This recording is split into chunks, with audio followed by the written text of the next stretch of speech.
The making of regional cultures. What we understand as regional cultures today are often the product of complex processes of intermixing of local traditions with ideas from other parts of the subcontinent. The CHERAS and the development of Malayalam. The CHERAS and the development of Malayalam shows the connection between language and region. The Chera dynasty of Kerala had links with Pandyas and Chola dynasty of Tamil Nadu. Till 8th century, Malayalam, the local language of Kerala, was influenced by Tamil.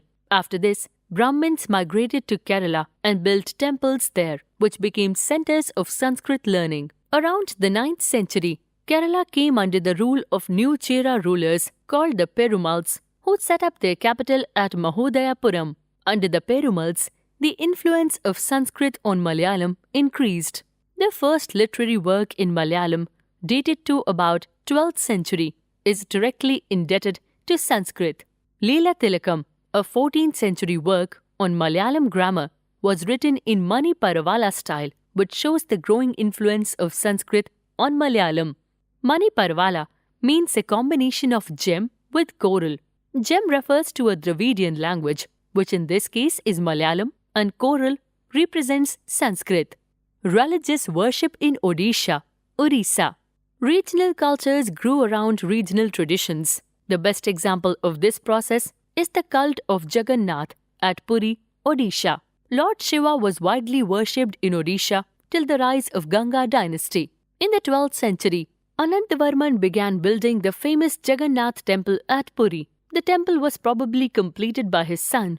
The Jagannath temple was highly respected by the people of Odisha. So, all the conquerors of Odisha protected its interest. Jagannath is believed to be a tribal deity who came to be identified with Lord Krishna. Along with Jagannath, his brother Balbhadra and sister Subhadra are also worshipped. The idols are carved logs of wood on which large eyes were painted. The famous Rath Yatra festival is celebrated annually in June or July, when 3 wooden rathas bearing the idols are drawn in procession through the streets of Puri. The Kathak dance form of North India. The term Kathak is derived from Katha, a word used in Sanskrit and other languages for story. The Kathakas were a caste of storytellers in temples of North India who performed with gestures and songs. During the Bhakti movement, Kathak became increasingly based on the stories from the life of Lord Krishna. The legends of Radha Krishna were enacted in folk plays called Ras Leela. Under the Mughal emperor and nobles, Kathak was performed in courts where it acquired its present features and developed a distinctive dance form. Under the patronage of rulers like Nawab Wajid Ali Shah of Awadh in Uttar Pradesh, several regional gharanas or schools of Kathak developed. Among these were the Jaipur Gharana of Rajasthan and the Banaras and the Lucknow Gharanas of Uttar Pradesh. Kathak was viewed with disfavor by most British administrators. However, it survived and continued to be performed by courtesans and was recognized as one of the 6 classical forms of dance after independence. Other dance forms that are recognized as classical at present are Bharatnatyam in Tamil Nadu, Odissi in Odisha, Manipuri in Manipur, Kathakali in Kerala, and Kuchipudi in Andhra Pradesh. The Rajput tradition of heroism. In the 9th century, the region that constitutes present-day Rajasthan was called Rajputana by the British. It may suggest that the area was inhabited by Rajputs, but it is only partly true. There are several people other than Rajputs who live in Rajasthan. However, the Rajputs are often recognized as contributing to the distinctive culture of Rajasthan. The Rajputs preserved the stories of their heroism, loyalty, friendship, and love in popular ballads and songs. Young Rajputs were trained in the art of warfare and were expected to follow the examples set by these stories. They preferred death to fleeing from battlefield. They also guarded the honor of their women folk. Women are also depicted as following their heroic husbands in both life and death. There are stories about the practice of sati or immolation of widows on the funeral pyre of their husband. So, those who followed the heroic ideal often had to pay for it with their lives. Paintings. In the medieval period, many rulers and nobles promoted the painting of miniature or small-size paintings. These paintings were made of different materials like paper, cloth, wood, ivory, and leather. The paints used were natural dyes made from vegetables and minerals, including gold and silver. In the early medieval period, miniatures depicted religious themes. The Palas of Bengal patronized the use of miniatures to illustrate Buddhism, while in Western India, miniatures were used to decorate Jain manuscripts. During the Sultanate period, miniatures were used in book illumination. The Mughals introduced new themes depicting court scenes, battles, natural landscapes, etc. Humayun brought two famous painters, Mir Sayyid Ali and Abdus Samad from Persia, who founded the first school of Mughal miniature painting in India. The Mughal emperors, Akbar, Jahangir and Shah Jahan, patronized highly skilled painters who primarily illustrated manuscripts containing historical accounts and poetry.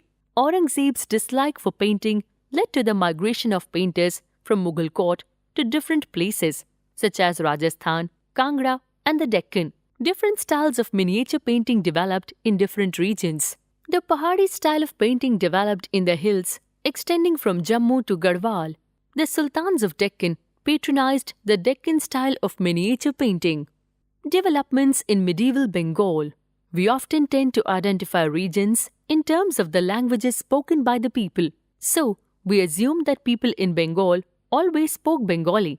However, it is interesting to note that while Bengali is now recognized as a language derived from Sanskrit, early Sanskrit texts suggest that people in Bengal did not speak Sanskrit language.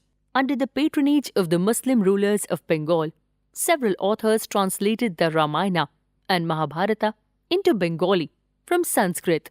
Kritivas Ojha translated the Ramayana and Srikara Nandi translated parts of Mahabharata into Bengali. In fact, by the 15th century, the Bengali group of dialects came to be united by a common literary language based on the spoken language of the western part of the region, now known as West Bengal. Thus, although Bengali is derived from Sanskrit, it passed through several stages of evolution. Early Bengali literature may be divided into two categories.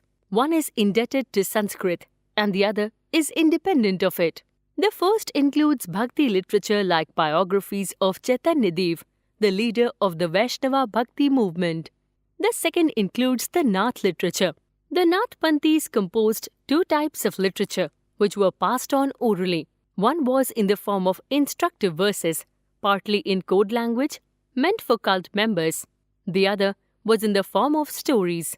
They include epic poems called Mangal Kavyas, so called because even listening to the stories is believed to bring overall well-being.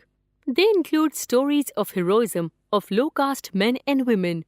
Bengali Architecture.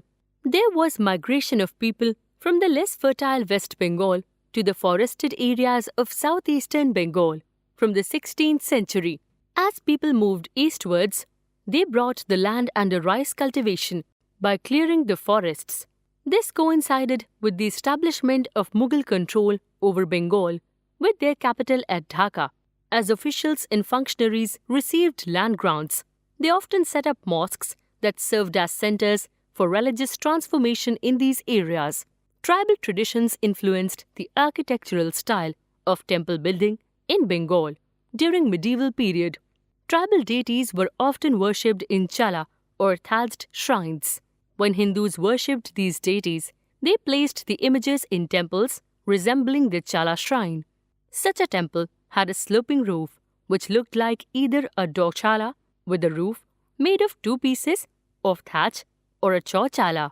Some of the best examples of the Bangla-style temples are found in Vishnupur, in the Bankura district of West Bengal.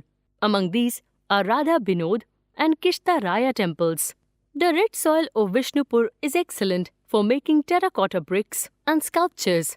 The temples of Vishnupur have beautiful terracotta bands on their walls. Fish in Bengali culture. Traditional food habits are generally based on locally available food items. Much of Bengal is a riverine plain, which produces plenty of rice and fish. Hence, fish is an important item in the daily diet of the people of Bengal. People from all sections of Bengal society eat fish. Even Brahmins, unlike the Brahmins in most part of India, are allowed to eat white fish with scales. Fishing has always been an important occupation of the people of Bengal, and Bengali literature contains several references of fish. Besides serving as food, fish are regarded as auspicious and are used in ceremonies and rituals. Fish are depicted in sculptures, paintings, and alpanas. Alpanas are folk art forms in which designs are drawn on the floor with a paste of rice flour.